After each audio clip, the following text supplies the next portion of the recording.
The concept of a power couple is a curated architecture. It is a structure built not of bricks, but of perceptions, strategically placed lighting, and the silence that exists between public applauses. For 22 years, Elena and I were the master architects of such a structure. In the city's social registers, we were a singular unit, an unbreakable alloy of intellect and elegance. I am Arthur, a man who believed that stability was a measurable metric, something that could be tracked on a spreadsheet or verified by the steady growth of our shared ventures. At 42, I viewed my life as a completed work of art, polished and framed by the expectations of a world that looked at us and saw the pinnacle of domestic and professional synergy. Our public status was not merely a vanity project, it was an ecosystem. We moved through gala halls and boardrooms with a synchronized gravity that pulled others into our orbit. There is a specific clinical coldness to success when it becomes a routine. We woke up in a house that smelled of expensive citrus and high-end security systems. Every ritual was a testament to our mutual investment. We didn't just share a bed, we shared a legacy. Or, so the narrative dictated. When you spend 2 decades refining a persona, the persona eventually begins to swallow the person. I had forgotten where Arthur ended and Arthur and Elena began. I viewed her not just as a wife, but as the most reliable asset in my existence. Trust in my mind was not an emotion. It was a default setting, a background process running silently in the operating system of my life. The evening of our last public appearance as that influential couple remains etched in my mind with the clarity of a high-definition photograph. We stood on the mahogany stage of the Grand Atrium, accepting an award for our philanthropic contributions to urban development. The air was thick with the scent of lilies and the dry heat of stage lights. I remember the weight of the glass trophy in my hand. It was heavy, cold, and transparent. Elena stood beside me, her hand resting on my forearm, with the practiced grace of a woman who knew exactly how much pressure to apply to signal unity to the cameras. Her smile was a masterpiece of social engineering, warm enough to be inviting, yet distant enough to maintain authority. Looking back, I realized that I was admiring a mask, unaware that the woman behind it had checked out of our reality years ago. The applause was a rhythmic, oceanic sound. It washed over us, validating our 22 years of shared labor. In that moment, I felt a profound sense of mathematical peace. If life was a series of equations, I had solved mine. I had the career, the reputation, the house, and the partner who was my equal in every measurable way. I looked at her under the flicker of the flashbulbs and saw the personification of my own success. We were the benchmark for others. People would come up to us afterward, their voices lowered in a kind of secular reverence, asking for the secret to such a long-standing, powerful union. We would exchange a knowing glance, a piece of theater we had perfected, and speak of mutual respect and aligned visions. The irony is a jagged blade. We were selling a map to a place that didn't exist. After the event, the silence of our car was not uncomfortable. It was the silence of 2 professionals who had finished a long day of work. We didn't need to speak because our lives were so perfectly integrated that words felt redundant. We drove through the city, the neon lights blurring against the rain-slicked windows, 2 figures encased in a German-engineered cocoon of leather and silence. I watched the reflection of the city lights dance across Elena's face. She looked tired, but it was a regal kind of exhaustion. I felt a surge of what I thought was love, but in hindsight, it was merely the satisfaction of a collector who owned a rare and perfect specimen. I believed I knew every corner of her mind. I believed that because our bank accounts, our calendars, and our social circles were mirrors of one another, our souls must be as well. This is the danger of the influential couple status. You begin to believe your own press releases. You stop looking for the cracks because the surface is so brilliantly polished. I had spent 22 years observing the exterior of my life, assuming the interior was structurally sound. I lived in a state of cognitive luxury, shielded from the messy, unpredictable nature of human deception by the sheer scale of our shared achievements. I didn't realize that a house built on a foundation of performance is inherently fragile. I didn't realize that while I was counting our years as a victory lap, she was counting them as a prison sentence.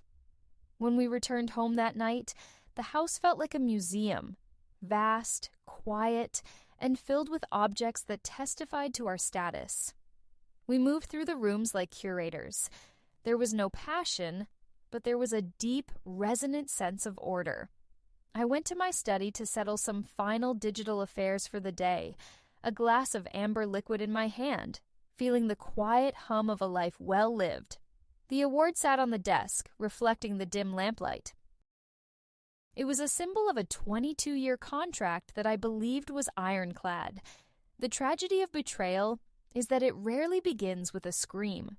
It begins with a quiet realization, a small discrepancy that shouldn't be there. As I sat in the darkness of my study, surrounded by the trophies of our influential life, I was at the absolute peak of my delusion. I was a man who possessed everything, unaware that the ground beneath my feet was already hollow. The silence of the house, which I had always interpreted as peace, was actually the silence of a vacuum, an empty space where a marriage used to be. I was 42 years old, and I was about to learn that time is not a measure of loyalty, and that the person sleeping in the room down the hall was the most dangerous stranger I would ever meet. Betrayal does not always arrive with the thunderous roar of a collapsing building. More often, it arrives with the subtle, clinical vibration of a smartphone resting on a marble countertop. It was a Tuesday evening, a time when the world usually feels anchored and predictable. We had just returned from that charity auction where we had once again performed the high-wire act of being the city's most respected couple. I am Evelyn, a woman who built her life on the bedrock of meticulous planning and shared vision. For 22 years, I viewed Julian as the silent partner in my soul's architecture. But that night, as the house hummed with the quiet efficiency of our expensive lifestyle, the first crack appeared in the digital glass of our reality. Julian was in the shower. The steam from the bathroom carried the scent of his sandalwood soap, a smell that had meant safety to me for over 2 decades. His phone sat beside my wine glass, its screen dark and indifferent. Then, it happened. A brief pulse of light, a notification banner that stayed on the screen for just a few seconds longer than usual. I wasn't looking for it. I was never the kind of woman who policed her husband's privacy. In our world, privacy was a luxury we afforded each other because our public lives were so exposed. But the name on the screen was not a business associate. It was a message from a hidden application, a ghost in the machine of our integrated lives. The message read, "The second account is ready. He doesn't suspect a thing. See you at the usual place." The words didn't make sense at first. I stared at the phone, my heart beginning a slow, heavy rhythm against my ribs. In a marriage of 22 years, you develop a map of the other person's world. You know the bank accounts, the passwords, the frequent flyers, and the secrets, or so you think. I felt a sudden, icy detachment, as if I were watching myself from a great distance. I was standing in my own kitchen, paralyzed by 10 words on a glowing screen. The sandalwood scent from the bathroom suddenly felt suffocating. The order of my house, the perfectly aligned furniture, the curated art, the expensive silence began to feel like a stage set that was being dismantled while I was still standing on it. I didn't pick up the phone. To touch it would be to admit that the bridge of trust had already burned. Instead, I watched the light fade until the screen was black again.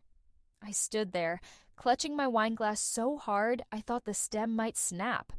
My mind, usually so adept at strategic thinking, began to spiral into a clinical analysis of the past 2 decades. Every late night at the office, every urgent business trip, every subtle shift in his emotional temperature, all of it was being reevaluated in the harsh light of that single notification. I realized then that trust is not a solid state. It is a gas that can dissipate in a second, leaving you gasping in a vacuum. When Julian walked out of the bathroom, wrapped in his silk robe, he looked exactly like the man I had loved for half my life. He smiled at me. That familiar, reassuring smile that had navigated us through corporate takeovers and family tragedies. But for the first time, I didn't see my husband. I saw a stranger wearing his face. I saw the calculated geometry of his expressions. I wondered how many times that smile had been a shield for the second account mentioned on the screen. I wondered who he was. Was it a reference to a business rival? Or was the message meant for someone else entirely? No, the wording was precise. Julian was the architect. I was the one left in the dark. The conversation that followed was a masterpiece of domestic normalcy. We talked about the auction and the school fees for our daughter. My voice was steady, a monotone reflection of my internal shock. It is terrifying how easily we can lie when the stakes are our entire existence. I watched him drink his tea, his movements fluid and relaxed. There was no guilt in his eyes, no tremor in his hands. This was the most chilling realization. He was a professional. He had integrated his deception so deeply into his persona that there was no visible seam. I was married to a man who could lead a double life with the same calm efficiency he used to manage a multi-million-dollar fund. That night, as I lay beside him in our king-sized bed, the space between us felt like a tectonic plate. I could hear his steady breathing, the sound of a man with a clear conscience, or a man who had perfected the art of erasing his tracks. I stared at the ceiling, watching the shadows of the trees dance in the moonlight. My life, which only hours ago had felt like a fortress, now felt like a house of cards. The power couple status, the awards, the 22 years of history, it was all being retroactively poisoned. I realized that the notification wasn't just a message, it was a key. And once you turn that key, you can never lock the door again. I lay there for hours, suspended in a cold, analytical dread. I wasn't crying, I was calculating. If there was a second account, there were others. If there was a hidden life, there was a paper trail. I am not a victim. I am a strategist. If Julian had been playing a game for 22 years, he had forgotten one thing. I was the one who taught him how to play. The digital crack had opened, and through it, I could see the darkness of the world he had built behind my back. I didn't need to scream. I needed to know. The investigation had already begun in the silence of my mind, and I knew that by dawn, the Evelyn he knew would be gone, replaced by a woman who would dismantle his lies piece by piece. There is a specific kind of silence that accompanies the systematic dismantling of a person's soul. It is not the silence of peace, but the silence of an operating room where the surgeon is also the patient. I spent the following 48 hours in a state of hyper-focused clarity. To Julian, I was still the same Evelyn, the composed, high-achieving partner who managed our social calendar and our household with effortless precision. But internally, I had become an auditor of my own life. I began to realize that the power couple we had projected was merely a facade for a complex financial and emotional laundering operation. The investigation did not require a private detective. It required a woman who knew where the digital skeletons were buried in a shared life of 22 years. I chose the time when Julian was away for his regular squash game, a ritual I now viewed with clinical suspicion. I retreated to my private study, a room that smelled of old books and expensive ink, and opened the administrative portal to our private cloud server. We had always prided ourselves on our transparency. We shared everything, or so I believed. But as I began to look past the surface-level folders, I found the architectural anomalies. There was a hidden partition, encrypted with a layer of security that was far more sophisticated than anything we used for our legitimate business ventures. It was a ghost drive, a digital basement where Julian kept the reality he didn't want me to see. The decryption took time, But I have always been patient. When the folders finally opened, the sheer volume of data felt like a physical weight. There were no photos of mistresses, nothing so cliché. Instead, there were logs of offshore accounts, shell companies registered in jurisdictions I had never visited, and a series of scanned documents that made my blood turn to ice. I found a second identity. Julian had a passport and a bank profile under the name David Miller. Under this persona, he had been funneling small, untraceable amounts from our joint investment funds for over 7 years. The total was staggering. He wasn't just hiding a secret. He was building a life raft to leave me drowning in the ruins of what I thought we had built together. I sat there, the blue light of the monitor reflected in my wine glass, reading through communication logs between David and a series of legal fixers. The monotone nature of the emails was the most haunting part. They discussed the transfer of assets as if they were moving inventory in a warehouse. There was no emotion, no hesitation. My husband, the man who had held my hand during my father's funeral, was cold-bloodedly calculating the cost of his own disappearance. I realized that the second account mentioned in the notification was just the tip of an iceberg that went deep into the freezing depths of his betrayal. The most devastating find was a folder labeled Exit Strategy. It contained a detailed timeline. He had planned everything: the liquidation of certain shared properties, the transfer of custody rights through legal loopholes I hadn't even noticed, and a final flight to a country without an extradition treaty for financial crimes. He had planned to leave me not just heartbroken, but financially and legally ruined. For 22 years, I thought I was building a legacy. In reality, I was merely the unsuspecting financier of my own destruction. I wasn't just his wife. I was his primary target. As I scrolled through the final documents, a cold, hard resolve replaced the initial shock. I am Evelyn. I am the woman who managed his reputation and built his public image. If he wanted to play a game of shadows, he had forgotten that shadows cannot exist without light. I didn't close the laptop in anger. I didn't scream. I carefully copied every file, every bank statement, and every encrypted message onto a secure drive of my own. I was no longer just a wife looking for the truth. I was a strategist preparing for war.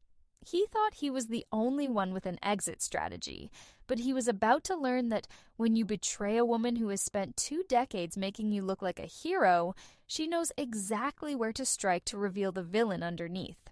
I closed the laptop just as I heard the garage door open. I smoothed my hair, took a slow breath, and walked down the stairs to greet him. The house felt different now, no longer a home, but a battlefield. As he walked through the door, smelling of sweat and expensive cologne, I looked him in the eyes and smiled. It was the same smile I had used on the stage of the Grand Atrium. It was a masterpiece of social engineering. He had no idea that the woman standing before him had already seen the end of his world. The investigation was over. The execution was about to begin. The turning point in a 22-year deception is rarely a cinematic explosion. It is a quiet, suffocating realization that the oxygen has left the room. For me, that point of no return arrived on a Friday evening, exactly 72 hours after I found the exit strategy. I sat across from Julian in our dining room, a space designed for celebration, but currently serving as a mausoleum for our marriage. I had prepared a folder, not a digital one this time, but a physical, heavy stack of papers that sat on the mahogany table like a loaded weapon. I didn't hide it. I didn't play the role of the unsuspecting wife anymore. I am Evelyn, and I have always known that in every negotiation, the person with the most information wins. Julian was talking about a new development project in the suburbs, his voice carrying that same rhythmic, confident tone that had once made me feel invincible. I watched his lips move, but I wasn't listening to the words. I was looking at the way he adjusted his tie, the same tie I had bought him for our 20th anniversary. The irony was a cold, sharp object in my throat.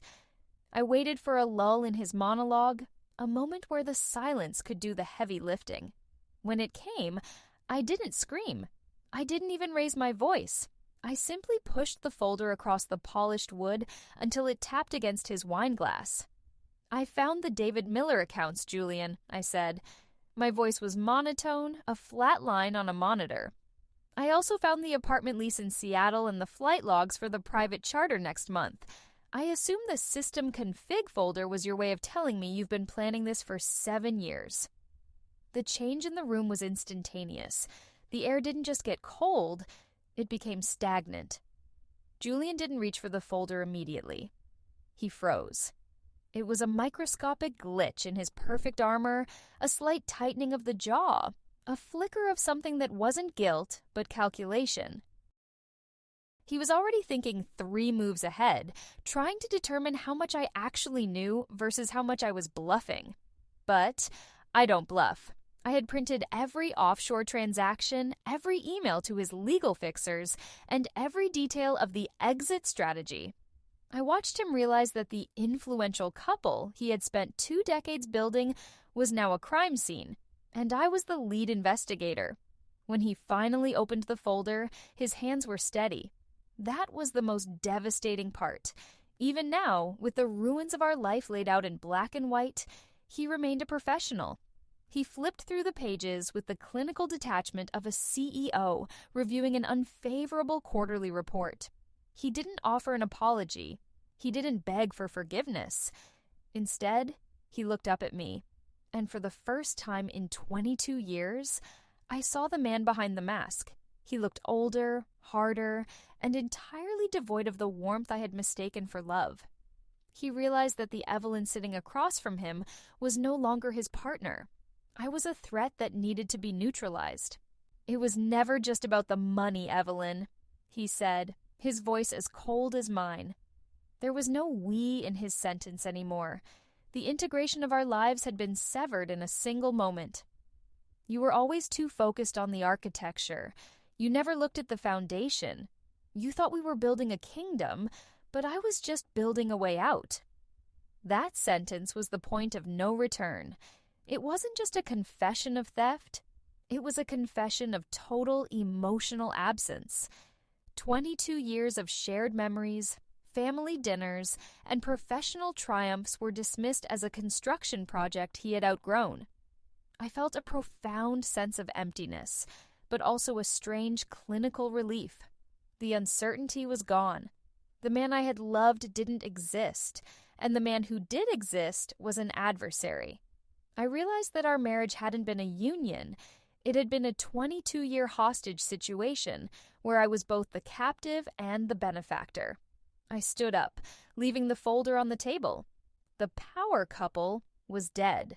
The Evelyn and Julian brand was a hollow shell. I looked at him one last time, not as a wife, but as a strategist who had just identified the primary weakness in an enemy's position. He thought he was the one leaving. He thought he had the upper hand because he had the offshore accounts, but he had forgotten who handled the public relations, the board members, and the legal structures of our empire. He had a flight to Seattle. I had the keys to the kingdom he was trying to dismantle.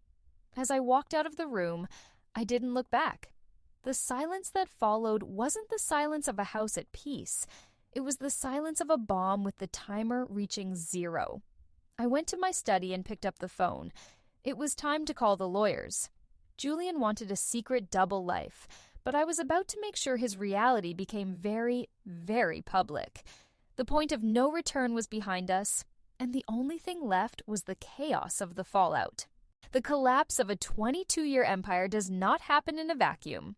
It is a messy, loud, and public disintegration that leaves no stone unturned. Once the folder was on the table, Julian stopped being the refined partner I had known and transformed into something feral. The escalation didn't begin with a physical confrontation.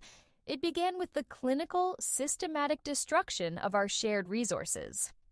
I woke up the next morning to find that the power couple bank accounts, the ones we used for our daily operations, the staff, and the household maintenance, had been drained to the last cent. He had initiated a scorched earth policy, hoping that financial strangulation would force me into a desperate settlement. But Julian made a fatal mistake. He underestimated my capacity for cold, calculated endurance. While he was busy moving numbers across digital borders, I was already in the offices of our board of directors. I didn't arrive as a grieving wife. I arrived as a majority shareholder who had just uncovered a massive internal embezzlement scheme. The chaos was immediate. By noon, his corporate access codes were revoked. By evening, the legal team I had quietly retained weeks ago had frozen his secondary domestic assets. We were no longer a couple. We were two opposing forces in a high-stakes war of attrition, and the battlefield was every aspect of the life we had built. The gaslighting began shortly after. He started reaching out to our mutual friends, our business associates, and even our daughter's school, painting a picture of me as a woman who had suffered a nervous breakdown. He used his practiced, calm voice to suggest that the David Miller accounts were part of a paranoid delusion I had developed. It was a sophisticated smear campaign designed to isolate me, to make the world believe that the pillars of our success were crumbling because of my instability. I watched as people I had known for decades began to look at me with a mixture of pity and suspicion. He wasn't just trying to take the money, he was trying to erase my sanity from the public record. The psychological pressure was relentless. I would find the house dark when I returned, the security system bypassed by codes only he knew. I would receive anonymous messages, brief, cryptic threats that hinted at his exit strategy being more dangerous than I had initially realized. He wanted me to feel like a prisoner in my own home, a place that was once a symbol of our shared triumph, but was now a labyrinth of traps.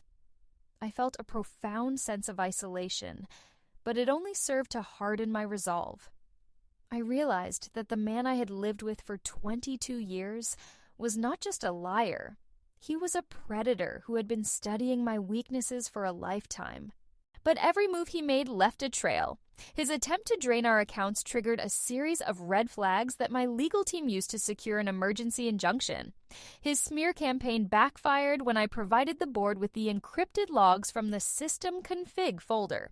Logs that clearly showed his long-term plan to defraud the company. The chaos he tried to create for me began to consume him. I watched from the shadows of my study as his reputation, the thing he valued above all else, started to dissolve in real time. The influential couple was now the subject of a federal inquiry, and the man who thought he was building a way out was actually building his own cage. In the midst of this chaos, I found a strange, cold peace. The pretense was gone. There was no more we, no more synchronized smiles for the cameras. There was only the truth, and the truth was a devastating weapon. I realized that for 22 years, I had been the one holding the structure together. And now that I had let go, Julian was discovering that he couldn't survive the weight of his own lies. The escalation had reached its peak, and the fallout was about to be total. I wasn't just fighting for my share of the assets. I was fighting for the right to exist outside of the lie he had created. And as the lawyers prepared for the final confrontation, I knew that the power couple would not survive the night, but I would. The final collapse of a 22-year deception does not happen in a private bedroom.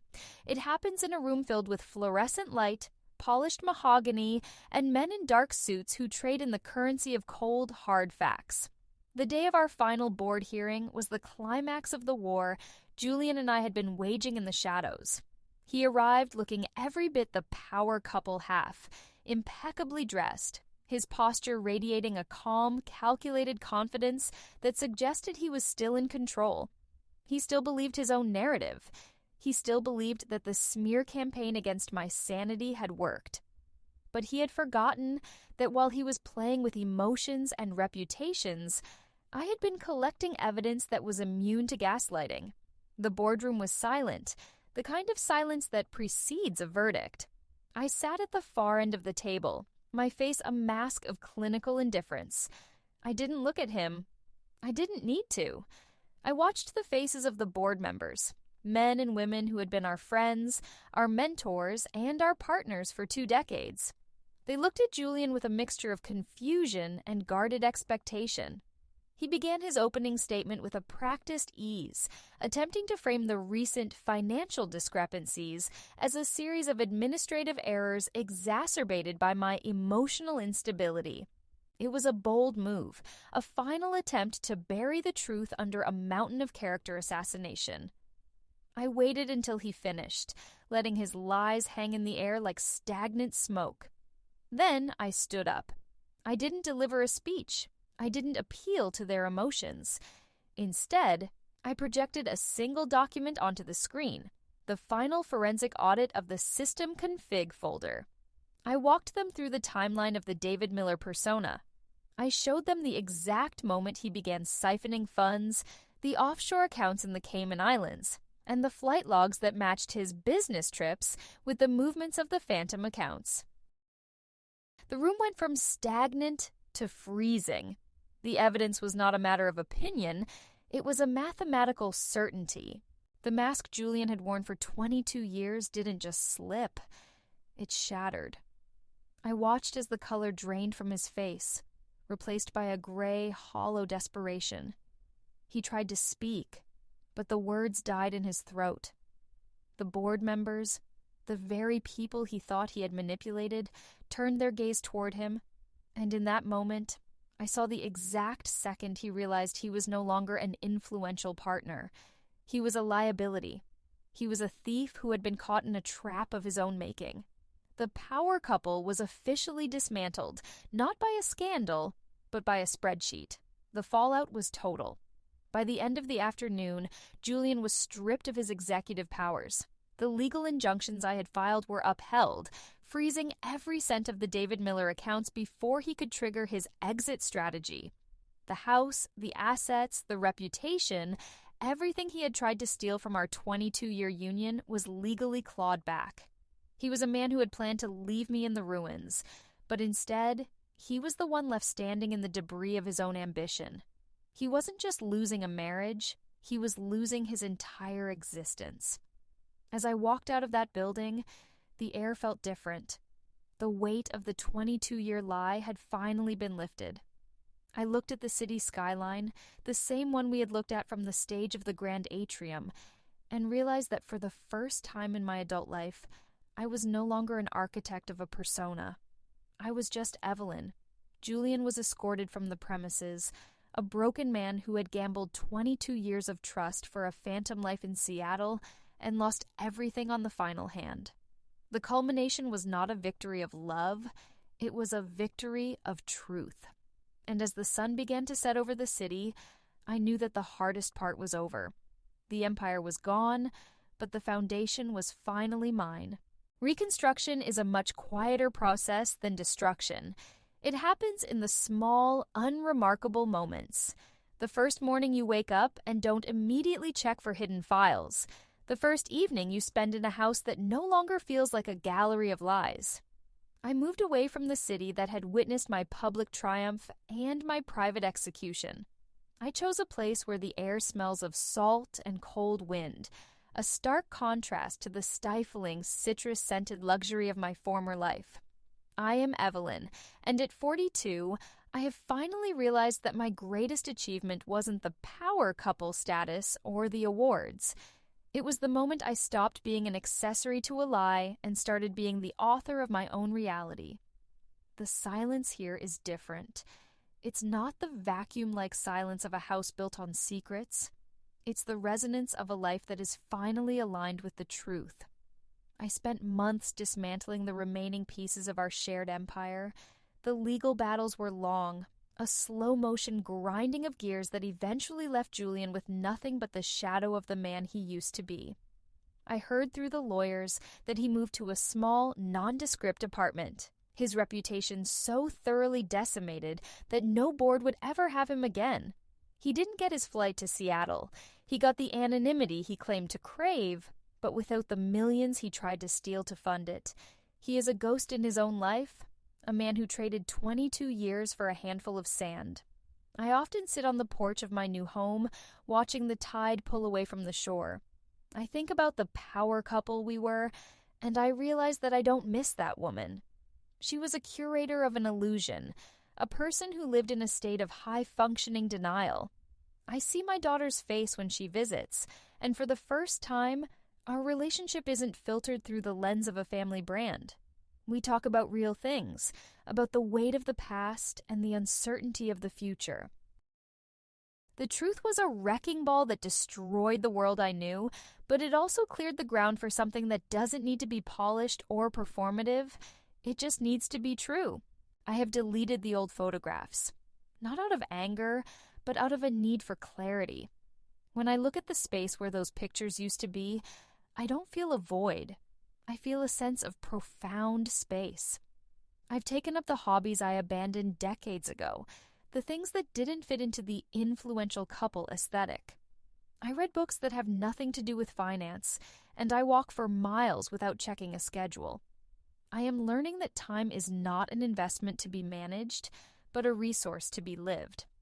The clinical detachment I used to survive the betrayal has softened into a steady, quiet resilience.